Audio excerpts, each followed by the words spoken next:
யோகானந்தநரசிம்மஸ்ய யோகக்ஷேத்ரமுதாஹ்ருதம் யோகினோ முனயோ யத்ர யோகசித்திம் பிரபேதிரே மனశ్చంచల్యయుక్తస్తు புரா பிரம்மா சதுர்முகः தத்ரைவாராத்ய கோவிந்தம் பிரதிஷ்டிதமனாஹ்யபூத் சித்தே பிரதிஷ்டிதே பும்சாம் கிமன்யத்புவி துர்லபம் க்ஷேத்ரரத்னமிதம் ப்ரோக்தம் பாவனம் லோகபாவனம். ஒரு மனுஷனுக்கு என்ன தேவை? முதல்ல சுவாமி இவ்வளோ நாள் அஹோபில க்ஷேத்திர மகாத்மியம் சொல்லிகிட்டே இருக்கு.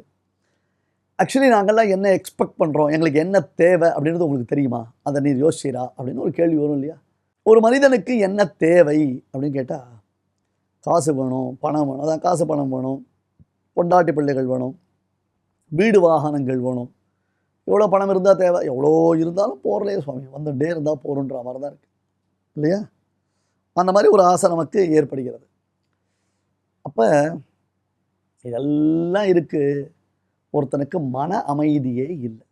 என்னடா என்னமோ சம் சார்ட் ஆஃப் டிப்ரெஷன், என்னமோ அந்த டிப்ரெஷன் எதனால் ஏற்பட்டிருக்கு, எப்படி ஏற்பட்டிருக்கு, என்ன மாதிரி அவன் சிரமத்தில் இருக்கான்றதை சொல்ல முடியாது. அது போன்றதான ஒரு சிரமத்தில் அவன் இருக்கான். ஏதோ மைண்டு டிஸ்ட்ராக்டடாக இருக்குது. சில பேருக்கு எல்லாம் இருக்கும், ஏன் மனசில் குழப்பம்னு தெரியாது.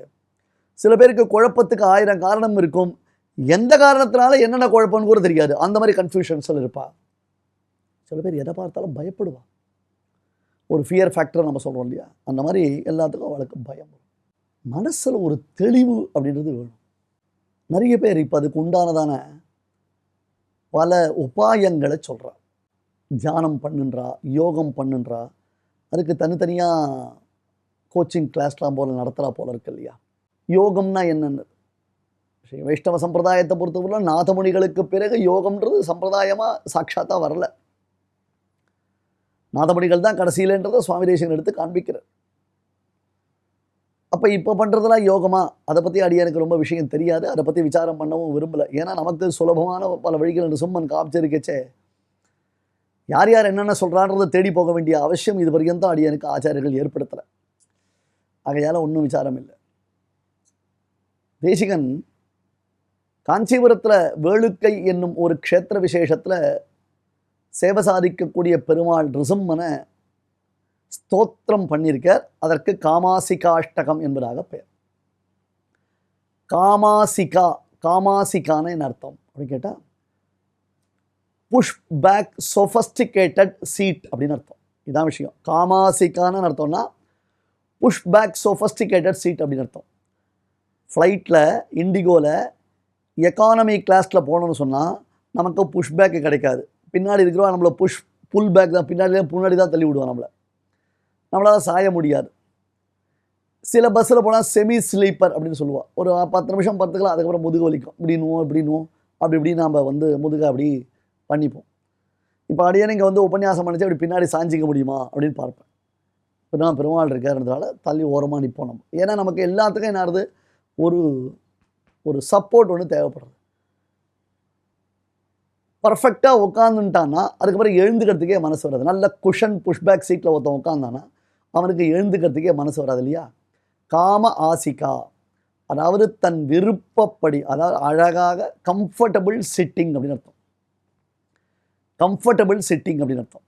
நிருசிம்மன் இப்படி யோக பீட்டத்தில் யோகானந்த நிருசிம்மனாக சேவை சாதிக்கிறான். இந்த நிருசிம்மனை சேவிங்க நீங்கள்.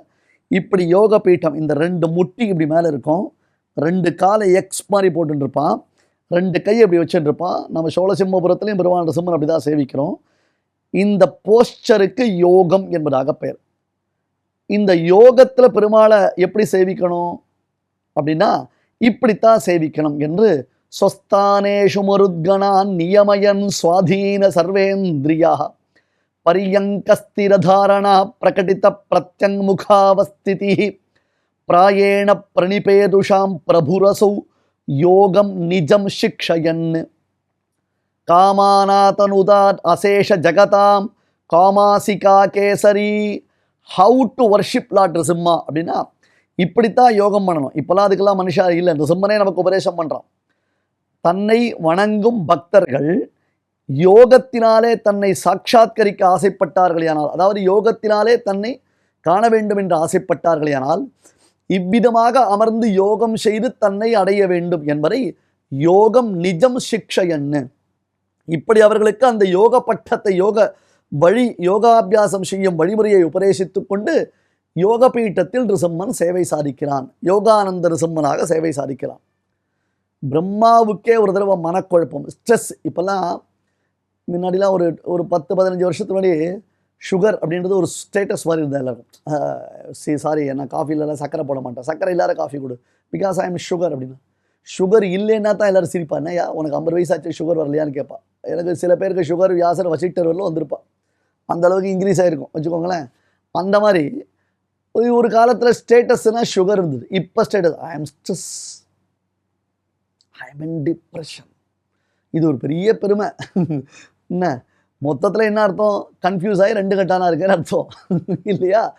பிரம்மாவுக்கே அந்த நிலைமை வந்தது. அதனால தான் பிரம்மா ஏற்கனவே என்ன பண்ணார், காஞ்சிபுரத்தில் வந்து அஸ்வமேத யாகம் பண்ணி ஒரு வழியாக மனக்குழப்பத்தில் வெளியில் வந்தார். நமக்காவது ஒரு மண்டையில் வரக்கூடிய மனக்குழப்பம், பிரம்மாவுக்கு 4 மண்டையில் மனக்குழப்பம். எப்பேற்பட்ட கலக்கம் அவருக்கு பிரம்மாவுக்கு. அப்பேற்பட்டதான பிரம்மா ரொம்ப கலங்கி போய் தெளிவில்லாமல் தவித்த பொழுது இங்கே நிருசிம்மனை சேவித்ததினாலே அவருடைய மனக்கலக்கம் நீங்கியது. அதனால் இன்னைக்கு ஸ்ட்ரெஸ், டிப்ரெஷன் என்பதாக மன அழுத்தத்திற்கு ஆட்பட்டவர்கள் இங்கே வந்து இந்த யோகானந்த பெருமாளை சேவியுங்கள், பிரதட்சணம் செய்யுங்கள், பிரணாமங்கள் பண்ணுங்கள். யோகானந்த நிருசிம்மஸ்ய யோகக்ஷேத்ரமுதாஹிருதம் யோகினோ முனயோ யத்ர யோக சித்திம் பிரபேதிரே மனச்சஞ்சல யுக்தஸ்து. பதம் பாருங்க, ஸ்லோகமே ஈஸியாக புரியும் உங்களுக்கு, ஒன்றும் பெரிய எக்ஸ்பிளனேஷனே தேவையில்லை. மனச்சஞ்சல யுக்தஸ்து, ஏரிங் மைண்ட், வேவரிங் மைண்டுன்னு சொல்லலாம், இல்லை கன்ஃபியூஸ்டு மைண்டுன்னு சொல்லலாம், எப்படி வேணால் வச்சுக்கலாம். மனச்சஞ்சல யுக்தஸ்து புரா பிரம்மா சதுர்முகா. ஒரு காலத்தில் பிரம்மாவுக்கே இந்த மாதிரி ஒரு ஸ்டேட்டஸ் ஏற்பட்டது. சரியா? இப்போ ஸ்டேட்டஸ்ன்னா அந்த 30 செகண்ட் வாட்ஸ்அப் ஸ்டேட்டஸ் இல்லை, பிரம்மாவுடையதான நிலை அப்படின்னு அர்த்தம். பிரம்மாவானவர் மிகப்பெரிய குழப்பத்தில் ஆழ்ந்தார். அப்புறம் இந்த பெருமாள் தத்ரைவாராத்ய கோவிந்தம் பிரதிஷ்டிதமனா பபூவது அபூத் பிரதிஷ்டிதமனா ஹ்யபூத். தத்ர கோவிந்தம் ஆராத்ய, இந்த க்ஷேத்திரத்தில் பெருமாள் நிருசிம்மனை ஆராதித்து பிரதிஷ்டிதமனஹா அபூத், அவர் அவரான. இப்போ தான் மனசில் ஒரு நிலைமை வந்தது, அம்மா மனசு தெளிவாக இருக்குடாப்பா. அஹோபிலம் போயிட்டு வந்தால் மனசில் ஒரு தெளிவு உண்டாகும். அஹோபிலம் போயிட்டு வந்தால் மைண்டில் ஒரு கிளாரிட்டி இருக்கும், ஒரு தெளிவு உண்டாகும். ஆனால் இவருக்கு மனசில் ஒரு சுத்தி ஏற்பட்டது, ஒரு சந்தோஷம் ஏற்பட்டது. இந்த விஷயத்தை நம்ம இங்கேயும் பார்க்கலாம். எங்கே மாலோல நிருசிம்மனை சேவிக்க போனோம்னா, மாலோல நிருசிம்மன் சன்னதியிலேருந்து லெஃப்ட் ஹேண்ட் சைடில் ஒரு சின்ன டிவியேஷன் ஒன்று போகும், சின்ன ஒரு ஒத்தையடி பாதை இருக்கும், அதுக்கு பிரகலாத படின்னு பேர்.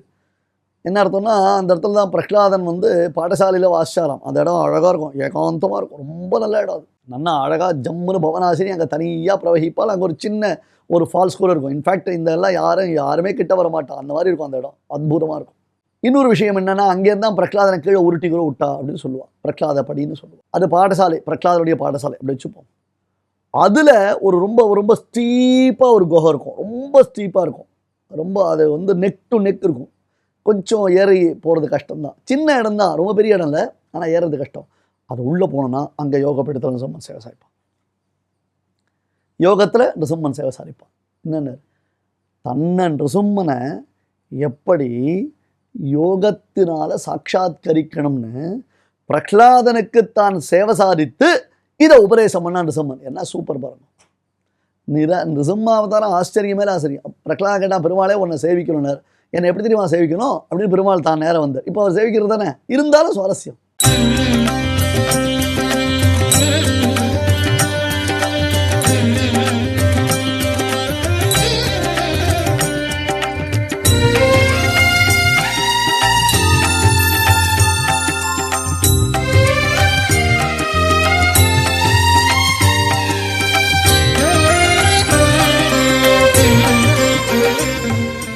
நாம் இப்போ யோகானந்த நிருசிம்மன் சன்னதியில் இருக்கிறோம்.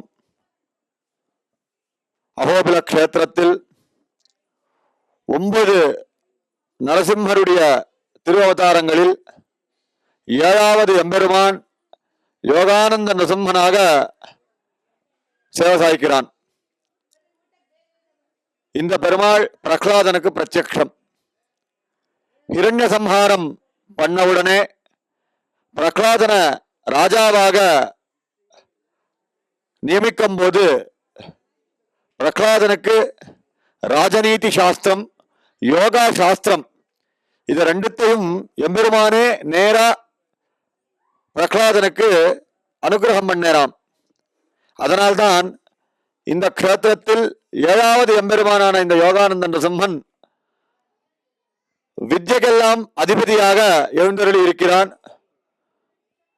சாதாரணமா ஸ்ரீவைகுண்ட லோகத்தில் நிருசிம்மஸ்வரூபத்தில் பெருமாள் யோகாரூட மதிப்பிரசன்னவதனம் பூஷா சகசிரோஜ்வலம் பலவிதமான ஆபரணங்களை எல்லாம் தரித்துக் கொண்டு எம்பெருமான் ஸ்ரீவைகுண்டத்தில் யோகாண்ட சிம்மனாக தான் எழுந்தருளி இருப்பான். அதேபோல் இங்கேயும் யோகாண்ட சிம்மனாக எம்பெருமான் நமக்கு எல்லாருக்கும் சாட்சாத்காரம் பண்றான். எம்பெருமானுடைய 4 திருக்கரங்களில் 2 திருக்கரங்களில் சங்கு சக்கரம், மற்ற 2 திருக்கரங்கள் ரெண்டுமே யோக பட்டத்தில் யோகாசனத்தில் எழுந்திருப்பான் எம்பெருமான். கீழே ஆதிசேஷன், ஆதிசேஷ பீடம் மேல எம்பெருமான் யோகாபியாசம் பண்றது போல் இங்க நமக்கு தரிசனம் கொடுக்கிறான். இப்பேற்பட்ட ஒரு இந்த யோகானந்த நரசிம்மன் சன்னதி 3 வருஷத்துக்கு முன்பு ஜீர்ணோத்தாரண பாலாலயம் மகா சம்பரோக்ஷணம் பண்ணி பக்தர்கள் எல்லாருக்கும் பகவானுடைய பரிபூர்ணமான அனுகிரகத்தை கொடுக்கறதுக்காக இங்க எம்பெருமான் எழுந்தருளி இருக்கான். கர்ப்பகிரகத்தில் 2 மூர்த்திகள், ஸ்வயம் வியக்த மூர்த்தி, ததுபரி கீழே ஒரு பிரதிஷ்டாமூர்த்தி கூட எழுந்தருளி இருக்கிறார். இவருடைய உற்சவ மூர்த்தி பிரஸ்துதம் இப்போ கீழ அகோபிலத்தில் பிரகலாதவர்தனுடைய திவ்ய சந்நிதியில் எழுந்தருளி இருக்கிறார். இந்த பெருமாள் நவகிரகத்தில் சனி பகவானுக்கு அதிபதி. அதனால்தான் யார் யாருக்கெல்லாம் இந்த அஷ்டம சனி, ஏழரை சனி, இந்த மாதிரி ஒரு கிரக பயம் இருக்கோ அவ எல்லாரும் இங்க வந்து யோகானந்த நரசிம்மனை சேவிச்சு அவருடைய திரு சன்னதியில் ஒரு நெய் தீபம் ஏத்தி வழிபட்டா எல்லா விதமான ஒரு சங்கடங்கள் எல்லாமே நிவர்த்தியாகி எம்பெருமானுடைய பரிபூர்ணமான அனுகிரகம் நமக்கு கிடைக்கும். இது மட்டம்வாரி செருவு என்கிற ஏரிக்கு ஒரு 1/2 கிலோமீட்டர் அளவில், கீழ் அகோபிலத்துக்கு ஒரு 2-3 கிலோமீட்டர் அளவில் இந்த சன்னதி இருக்கு. அகோபிலத்துக்கு வர எல்லா பக்தர்களும் இந்த எம்பெருமானை சேவிச்சு இந்த யோகானந்த நரசிம்மன் அனுகிரகத்தினால எல்லா விதமான ரோகங்கள், இந்த பெருமாள் சேவிச்சா இன்னொரு பிரயோஜனம் ரோக நிவர்த்தி ஆகும். இந்த பெருமாளுடைய அனுகிரகத்தினாலதான் இந்த யோகா அப்படின்றது பிரபஞ்சத்துல ரொம்ப வியாப்தியா இப்ப நடக்கிறது. அப்பேற்பட்ட எம்பெருமானுடைய யோகானந்த நரசிம்மனுடைய பரிபூர்ணமான அனுகிரகம் நாம் எல்லாருக்கும் கிடைக்கணும்.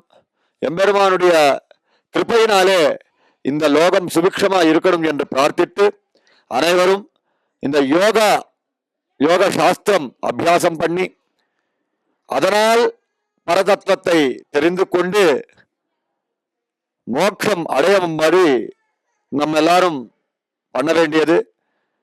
யோகானந்த நரசிம்மனுடைய அனுகிரகம் நம்ம எல்லாருக்கும் கிடைக்கணும் என்று பிரார்த்தித்து வேதாத்ரே சிகரே ரம்யே லக்ஷ்மி பர்வதமுத்தமம் தத்ராஸ்தே பகவான் விஷ்ணு அனுகிருண்ணந்து கேசரி அஹோபில குஹாவாசவாசோல்லாபிதவாசினே அஸ்து லக்ஷ்மீ நரசிம்ஹாய நித்யஸ்ரீ நித்யமங்கலம். இந்த யோக பீட்டத்தில் இருந்து இந்த மாதிரி யமனியமாசன பிராணாயாம பிரத்யாகார தாரண சமாதின்னு அஷ்டாங்க யோகம், நமக்கு இப்போ கஷ்டாங்க யோகம். நிறைய பேர் இப்பயே உபன்யாசமாக பண்ணுவோம். இப்போல்லாம் இனிமேல்லாம் போயிடுத்து, எல்லாம் வாட்ஸ்அப்பு, ட்விட்டர். இப்போ ஒன்றும் இல்லை. நேற்று ஒரு இடத்துல எனக்கு உபன்யாசம், அங்கே உபன்யாசம் நடக்க போது நான் சார் லைவ் உண்டா அப்படின்னு கேட்குறேன். யாரும் இனிமேல் நேரம் வந்து உபன்யாசம் கேட்கறதுக்கு தயாராக இல்லை. ஒரு 10 நிமிஷம் ஆகிடுத்துனா உடனே இப்படி வந்துடுவா. இது யோக பீட்டமா இல்லை மனக்கோலத்தில் உட்காந்துக்கிறதா? இப்படி காலை வச்சுப்பா, இல்லை இப்படி இப்படி இப்படி கையை வச்சுப்பா, இப்படி உட்காந்துப்பா, கை கால்லாம் விட்டு போயிடுறது. அப்போ நமக்கெல்லாம் அஷ்டாங்க யோகம் இல்லை, கஷ்டாங்க யோகம். எங்கே உட்கார்றது, எப்படி நிற்கிறது? இங்கே இந்த மலையில் 2 க்ஷேத்திரத்தில் பெருமாள் யோக நிருசிம்மனா சேவை சாதிக்கிறான். திருநாமத்தோட சொல்கிறேன். யோக நிருசிம்மனாகவே யோக பீட்டத்தில் யோகம் நிஜம் சிக்ஷயன் என்பதாக பிரகலாதனுக்கு உபதேசம் பண்ணின திருக்கோலத்திலையும் சரி, பிரம்மா தனக்கு ஏற்பட்ட மனக்குழப்பத்திலிருந்து தன்னை விடுவித்துக் கொள்வதற்காக நிருசிம்ம தியானத்தை இங்கே பண்ணினாரோ இல்லையோ, புரியுதா? மனக்குழப்பத்திலிருந்து தன்னை விடுவித்துக் கொள்வதற்காக பிரம்மா பெருமாள் ஆராதித்தாரோ இல்லையோ. பிரம்மாவுக்கே மனக்குழப்பம் ஒரு விஷயம், அந்த மனக்குழப்பத்துக்கு நிறுத்தியாரு நிருசிம்மன் தான் இல்லையா? அதுவும் நிருசிம்மனுடைய அனுகிரகம் தானே. ஆகையால இந்த க்ஷேத்திரம் நிச்சயமா இன்னைக்கு மக்களுக்கு என்ன தேவை? காசு பணத்தை காட்டிலும் மன நிம்மதி தான் தேவை, மனசுல ஒரு சந்துஷ்டி தான் தேவை. அது கிடைக்கணும் அப்படின்னு கேட்டா இங்க வாங்கும், இந்த பெருமாளை சேவிங்க. யோகானந்த நிருசிம்மஸ்ய யோகக்ஷேத்ரமுதாஹிருதம் யோகினோ முனயோ யத்ர யோக சித்தியும் பிரபேதிரே மனச்சஞ்சல்யயுக்தஸ்து புரா பிரம்மா சதுர்முகா தத்ரைவாராத்ய கோவிந்தம் பிரதிஷ்டிதமனாஹி அபூத் சித்தே பிரதிஷ்டிதே பும்சாம் கிமன்யத் புவி துர்லபம். புராணம் ஒரு அழகான விஷயத்தை கேட்குறது. ஏன்பா காசு வேணும், பொண்டாட்டி வேணும், புள்ள வேணும் அப்படின்னு கேட்டுட்டே இருக்கிய. சித்தே பிரதிஷ்டிதே பும்சாம் கிமன்யத் புவி துர்லபம். ஒரு மனுஷனுக்கு மனசுல சந்தோஷம் வந்துடுத்துனா அதுக்கப்புறம் வேற எல்லாமே கிடைச்சிரும். இன்ஃபேக்ட் கிடைக்கிறனால அவனுடைய சந்தோஷம் குறையாது. ஒரு என்ன வாழறதுடைய நோக்கம் என்ன? சந்தோஷம் தானே. பொண்டாட்டி இருந்தால் வாழ முடியுமா, புருஷன் இருந்தால் தான் வாழ முடியுமா, பிள்ளை இருந்தால் தான் வாழ முடியுமா, வீடு இருந்தால் தான் வாழ முடியுமா, வாசல் இருந்தால் தான் வாழ முடியுமா, காசு பணம் இருந்தால் தான் வாழ முடியுமா? சந்தோஷம் இருந்தால் தான் வாழ முடியும். இது எல்லாம் இருக்கு, சந்தோஷம் இல்லை. இது எல்லாம் இல்லை, எதுவுமே இல்லை, சந்தோஷம் இருக்குன்னா ஏன்னா நிருசிம்மன் இருக்கான்றதான சந்தோஷம். அதை புரிஞ்சுக்கணும் நம்ம. அந்த நமக்கு இன்னும் இந்த மெட்டீரியலிஸ்டிக் அப்படின்ற இல்லையா இதில் இருக்கணும். இது டிட்டட்டாச்சு அட்டாச்மெண்ட்டுன்றதை நம்ம வளர்த்துக்கணும். அதெல்லாம் ரொம்ப கஷ்டம்தான். அது வரவே வராது. ஒரு உபதேசத்தில் வந்துருமா, 10 உபதேசம் வந்துருமா, சுவாமி உம்மால் இருக்க முடியுமான்னு கேட்டால் எல்லாருக்கும் கஷ்டம்தான். அதை நிருசிம்மன் அனுகிரகம் பண்ணணும் தான் நாமளும் பிரார்த்திக்கிறோம். எல்லாருக்கும் சாத்தியம்னு சொல்லிட முடியாது, எல்லாருக்கும் துஸ்சாத்தியம்தான். ஆகையால் இப்போ மனசு ஒருத்தனுக்கு சித்தே பிரதிஷ்டிதே பும்சாம் சந்தோஷயேவ புருஷஸ்ய பரம் நிதானம். மனிதர்கள் எல்லோரும் எதை வேண்டுவது என்றால் அவர்கள் தங்களுடைய சந்தோஷமான வாழ்க்கையைத்தான் வேண்டுகிறார்கள். தங்கள் வாழ்க்கையில் எப்பொழுதும் ஆனந்தத்தை தான் வேண்டுகிறார்கள். ஒருத்தருக்கு என்ன பண்றார், பிள்ளையினால் ஆனந்தம் நினைச்சுக்கிறார். ஒருத்தர் என்ன பண்றார், தனக்கு மனைவியினால் ஆனந்தம் நினைச்சுக்கிறார். ஒருத்தர் கணவனால் ஆனந்தம், பணம் இருந்த ஆனந்தம் நினைச்சுக்கிறார். அது எல்லாத்த காட்டிலும் ஆனந்தம் எது அப்படி கேட்டார், பகவானுடைய அனுகிரகம். அவனுக்கும் நமக்கும் இருக்கக்கூடிய ஒரு சம்பந்த விசேஷம். அந்த சம்பந்த விசேஷத்தை நெருங்கி நாம் உணர்தல். இதை பிரம்மா உணர்ந்தார். பரமேஷ்டின்னு பேரு சுவாமி அவருக்கு. பரமேஷ்டின்னு அர்த்தம் உலகத்திலேயே பெரிய பதவி பிரம்ம பதவி. உலகத்திலேயே பெரிய பதவி பிரம்ம பதவி. ஆனால் அந்த போஸ்ட் கூட டெம்பரவரி தான். யோசிச்சு பாருங்க, அந்த போஸ்ட் கூட டெம்பரவரி. யுககோட்டி சகசிராணி விஷ்ணு ஆராத்திய பத்மபூஹு புனஸ்திரைலோக்கியதாத்திருத்துவம் பிராப்தவான் இது சுச்சுருமா. ஐயா, 1000 சதுர்யுகங்கள் பிரம்மதேவர் பகவான் ஆராதித்தார். பெருமாள் பிரத்யட்சமானார். என்னப்பா வரணும்னு கேட்டார். ஒன்றுமில்லை, எக்ஸ்டென்ஷன் ஆஃப் மை போஸ்ட்னர். அடராமா, இவ்வளவுதான் அவன் சமாச்சாரம்? ஆமாம் சுவாமினர். இருக்கா அப்படி தபஸ் பண்ண? ஆமாம். இவ்வளவுதான் அவன் டக்கான்னர். என்னது? யுககோட்டி சகசிராணி விஷ்ணு ஆராத்திய பத்மபூஹு புனஸ்திரைலோக்கியதாத்திருத்துவம். மீண்டும் அவருடைய பதவியினுடைய எக்ஸ்டென்ஷன், நீட்டிப்பு அப்படின்னு அர்த்தம். அந்த பதவி நிரந்தரம் இல்லையே. ஒரு குழப்பமா 2 குழப்பமா பிரம்மதேவருக்கு? பிரம்மதேவருடைய மனசித்திலீகரணம், அவருடைய மனதில் ஏற்பட்ட எத்தனையோ விதமான குழப்பத்திலிருந்து அவர் தன்னை விடுவித்துக் கொள்ள இந்த க்ஷேத்திரத்தில் நிருசிம்மனை ஆராதித்தார் என்பதாக க்ஷேத்திர மகாத்மியத்தை நாம் பார்க்கிறோம். பிரகலாத படியிலும் அந்த யோகானந்த நிருசிம்மனை சேவிக்கிறோம். அதுதான் நம்ம ஹிருதய குகைக்குள்ள பெருமாளை எப்படி செட் பண்ணணும்னார். இந்த குகையை பாருங்க, எவ்வளோ டென்ச்சு, எவ்வளோ ஸ்டீப்பு, எத்தனை பாறை, கீழே விழுந்துருவோம், பேலன்ஸ் போயிடும். அதுக்குள்ளே போய் அந்த இத்திருண்டு குகைக்குள்ளே தவழ்ந்து போய் அங்கே ஒரு நிருசிம்மன் நாராயணன் பெருமாளை சேவிக்கிறோமோ இல்லையோ, அந்த மாதிரி கற்பாறையாக இருக்கக்கூடிய நம்முடைய ஹிருதயத்துக்குள்ள பெருமாளை கொண்டு போகணும், உள்ள வைக்கணும். 2ஆம் நாள் உபன்யாசத்தில் பார்த்தோம் இல்லையோ, கற்பாறையாக இருக்கக்கூடியதான இந்த இதயத்துக்குள்ள அடியன் ரிசம்மனை தவிர்த்து வேறு யாரை கற்பாறை இனி வேற யாரை நான் கற்பேன் என்பதாக நினைத்தோமினால் அவன் நமக்கு அனுகிரகத்தை செய்கிறான். அதில் ஒன்றும் சந்தேகமே கிடையாது.